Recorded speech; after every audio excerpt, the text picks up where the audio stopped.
پوچھا گیا ایک سے زیادہ شادی پر انصاف کی بات کہی گئی ہے اور اگلی آیت میں ہے کہ تم انصاف نہیں کر سکتے ہو، کیا یہ صحیح ہے؟ یہ تو قرآن میں لکھا ہوا ہے نا کہ ایک طرف شادی کی اجازت بھی دی گئی ہے اور دوسری طرف یہ بھی کہا گیا ہے کہ تم انصاف نہیں کر سکتے۔ اب سوال یہ ہے کہ جب انصاف نہیں کر سکتے انسان تو شادی دینے کی اجازت کیوں تھی؟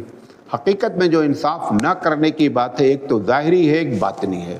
مثال کے طور پر گھر میں 2 لڑکے ہوتے ہیں، 4 لڑکے ہوتے ہیں، باپ اور ماں کسی ایک لڑکے کو زیادہ چاہتا ہے، اپنے میلان دل سے وہ اس پر اس کا کنٹرول ہی نہیں ہے، وہ کچھ نہیں کر سکتا۔ اللہ کے رسول نے فرمایا اے اللہ میرا دل عائشہ رضی اللہ تعالیٰ عنہ کی طرف زیادہ ہے، اس بنیاد پر میری گرفت نہ فرمائیے گا۔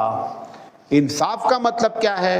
100 روپے کا کپڑا ایک بیوی کے لیے لائے جس کو آپ پسند کرتے ہیں، اور 80 روپے کا کپڑا اس بیوی کے لیے جس کو آپ ناپسند کرتے ہیں۔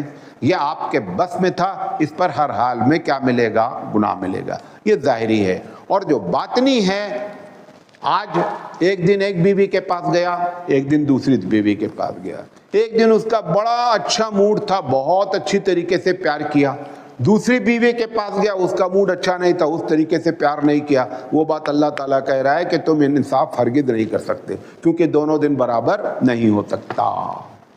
بات میری سمجھے؟ پھر کہا گیا ہے کہ اگر آدمی ایک ہی شادی کیا ہو اور ناانصافی کرے، جو بھی ناانصافی کرے، 2 کرے، 3 کرے، 4 کرے، ہر ناانصافی کرنے والے کو قیامت میں گناہ ضرور ملے گا۔ ایک والا ہی ناانصافی کر رہا ہے اس کو بھی گناہ ملے گا، 2 والا ناانصافی کر رہا ہے اس کو بھی گناہ ملے گا، 3 کرا ہے اس کو بھی گناہ ملے گا۔ حدیث میں آتا ہے کہ قیامت میں جو لوگ 2 شادی 3 شادی کیے ہیں اور وہ دنیا میں انصاف نہیں کیے، تو جب وہ چل رہے ہوں گے تو ان کا ایک حصہ ایسے جھکا جھکا چل رہا ہوگا، اور سارے لوگوں کو معلوم ہوگا کہ یہ وہ صاحب ہیں جنہوں نے ایک سے زیادہ شادی کی اور ان کے درمیان میں انصاف نہیں کیا۔ اگر آپ نے کسی کا پلاٹ مارا ہے تو وہ پورا پلاٹ اپنے سر پر لاد کر گھوم رہے ہوں گے، بتایا لوگوں کو معلوم ہوگا یہ پلاٹ کا چور ہے۔ اگر آپ نے کسی کا اونٹ چرایا ہے تو حدیث میں آتا ہے اونٹ کو اپنی گردن پر لاد کر آپ گھوم رہے ہوں گے، سب کو معلوم ہوگا یہ اونٹ چور ہے۔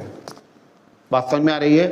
یہ اللہ تعالیٰ نے یہ جو منظر کھنچوایا اپنے رسول کے ذریعے تاکہ لوگ گناہوں سے اپنے آپ کو بچائیں۔